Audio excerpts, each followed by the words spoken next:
विशेषण की परिभाषा और उसके भेद। विशेषण किसे कहते हैं? जो शब्द संज्ञा या सर्वनाम की विशेषता, गुण, संख्या, मात्रा या परिणाम आदि बताते हैं वे विशेषण कहलाते हैं। जैसे मेरा छोटा भाई बहुत शरारती है, तो छोटा क्या है यहाँ पर? भाई की विशेषता है छोटा। घर में 4 लोग रहते हैं, तो 4 क्या है? लोगों की विशेषता की, लोगों की संख्या कितनी है। नेक्स्ट है विशेष्य किसे कहते हैं? जिन संज्ञाओं की विशेषता बताई जाती है। विशेष्य किसे कहते हैं? जिन संज्ञाओं की विशेषता बताई जाती है वे विशेष्य कहलाते हैं। जैसे रवि सुंदर है, तो यहाँ रवि विशेष्य है। नेक्स्ट है विशेषण के भेद। विशेषण के 4 भेद होते हैं: गुणवाचक विशेषण, परिमाणवाचक विशेषण, संख्यावाचक विशेषण और सार्वनामिक विशेषण। तो गुणवाचक विशेषण में गुण दोष बताए जाते हैं, परिमाणवाचक विशेषण में उसका माप तोल बताया जाता है और संख्यावाचक विशेषण में संज्ञा की संख्या बताई जाती है। और सार्वनामिक विशेषण वे सर्वनाम होते हैं जो संज्ञा की विशेषता बताते हैं, संज्ञा के साथ प्रयुक्त होते हैं, वे सार्वनामिक होते हैं। नेक्स्ट है गुणवाचक विशेषण। जो शब्द संज्ञा और सर्वनाम के गुणों की विशेषता का बोध कराते हैं वो गुणवाचक सर्वनाम कहलाते हैं। जैसे काला कुत्ता, सफ़ेद कमीज, ताज़ा फल आदि। तो यहाँ काला, सफ़ेद, ताज़ा ये सब क्या है? विशेषण हैं। नेक्स्ट है परिमाणवाचक विशेषण। परिमाणवाचक विशेषण, परिमाण का अर्थ है मात्रा। जो शब्द संज्ञा और सर्वनाम की मात्रा या परिणाम के विषय में जानकारी देते हैं वे परिमाणवाचक विशेषण कहलाते हैं। जैसे 4 लीटर दूध, 2 किलो चीनी, कुछ चावल आदि।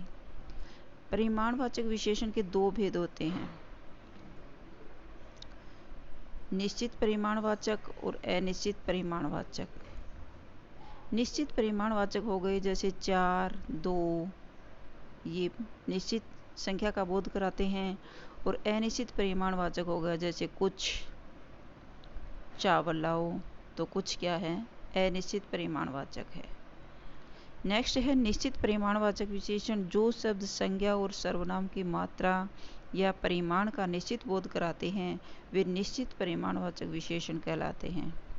जो निश्चित संख्या का बोध कराते हैं, निश्चित मापतोल का बोध कराते हैं, जैसे 2 मीटर, 3 किलो चावल। अनिश्चित परिमाणवाचक विशेषण। जो शब्द संज्ञा और सर्वनाम की निश्चित मात्रा या परिणाम का बोध नहीं कराते वे अनिश्चित परिमाणवाचक विशेषण कहलाते हैं। जैसे थोड़ा दूध, ज़्यादा मिठाई आदि। तो थोड़ा, ज़्यादा क्या है? अनिश्चित परिमाणवाचक है। नेक्स्ट है संख्यावाचक विशेषण। संख्यावाचक विशेषण होते हैं जो संख्या का बोध कराते हैं।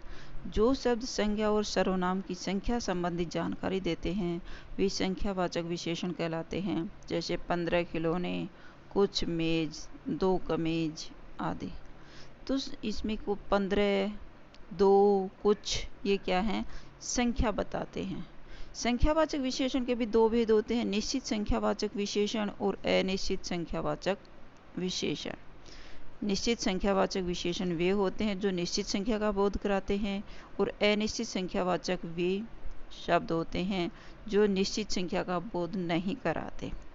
नेक्स्ट है निश्चित संख्यावाचक विशेषण।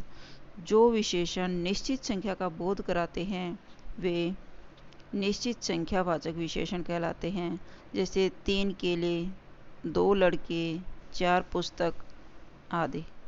अनिश्चित संख्यावाचक विशेषण। जो विशेषण निश्चित संख्या का बोध नहीं कराते वे अनिश्चित संख्यावाचक विशेषण कहलाते हैं। जैसे कुछ पुस्तक, थोड़े खिलौने आदि। तो कुछ और थोड़े अनिश्चित संख्या का बोध कराते हैं। ये निश्चित नहीं है कि पुस्तक और खिलौने कितने हैं, कुछ हैं। नेक्स्ट है सार्वनामिक विशेषण। सार्वनामिक विशेषण जब कुछ सर्वनाम किसी संज्ञा की विशेषता बताने के लिए विशेषण के रूप में प्रयुक्त होते हैं तब वे सार्वनामिक विशेषण कहलाते हैं। ये संज्ञा के साथ प्रयुक्त होते हैं, जैसे यह किताब, वह पुस्तक, वे घर, वह गाड़ी आदि। तो यह, वह, वे क्या हैं? इनकी विशेषता बताते हैं, इसलिए सार्वनामिक विशेषण कहलाते हैं। परविशेषण किसे कहते हैं? जो शब्द विशेषणों की भी विशेषता बताते हैं वे परविशेषण कहलाते हैं। परविशेषण क्या सा होता है? जो विशेषणों की विशेषता बताते हैं वो परविशेषण होते हैं। जैसे वह बहुत बेईमान है, वह बेईमान है, तो बेईमान यहाँ क्या है? विशेषण है, और बहुत परविशेषण है। नेक्स्ट है विशेषणों की रचना। विशेषणों की रचना संज्ञा, सर्वनाम, क्रिया और अवयवों के उपसर्ग, प्रत्यय आदि लगाने से होती है। जैसे संज्ञा शब्दों से विशेषणों की रचना होती है। अर्थ से आर्थिक, अंक से अंकित, जीव से जैविक, दिन से दैनिक, धन से धनिक, पाठ से पाठे, अंशु से अंशुल, कर्म से कर्मठ आदि। सर्वनाम से जैसे यह से ऐसा, जो से जैसा, कौन से कैसा, मैं से मुझसा, वह से वैसा, तुम से तुमसा आदि। नेक्स्ट है क्रिया से।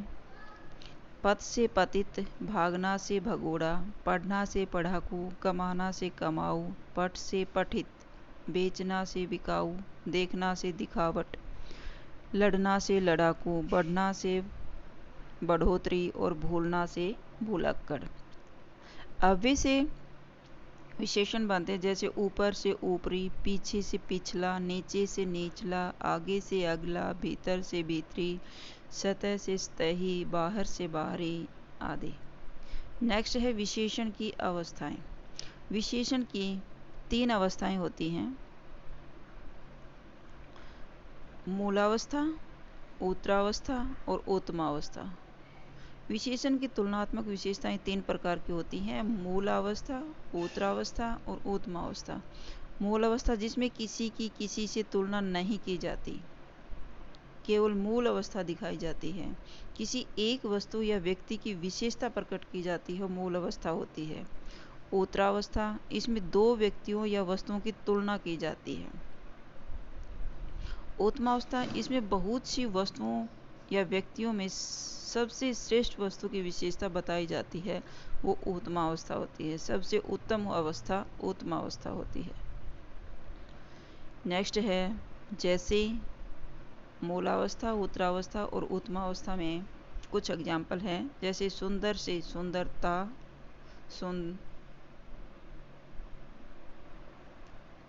सुंदरता नहीं है, ये सुंदरतर है। सुंदर से सुंदरतर, सुंदरता।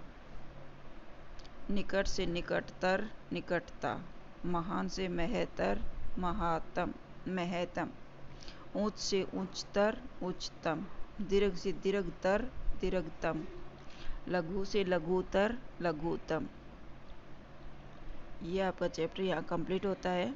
अगर आपको मेरी वीडियो पसंद आई हो तो शेयर कीजिए, लाइक कीजिए और प्लीज़ सब्सक्राइब करना न भूलें। Thank you.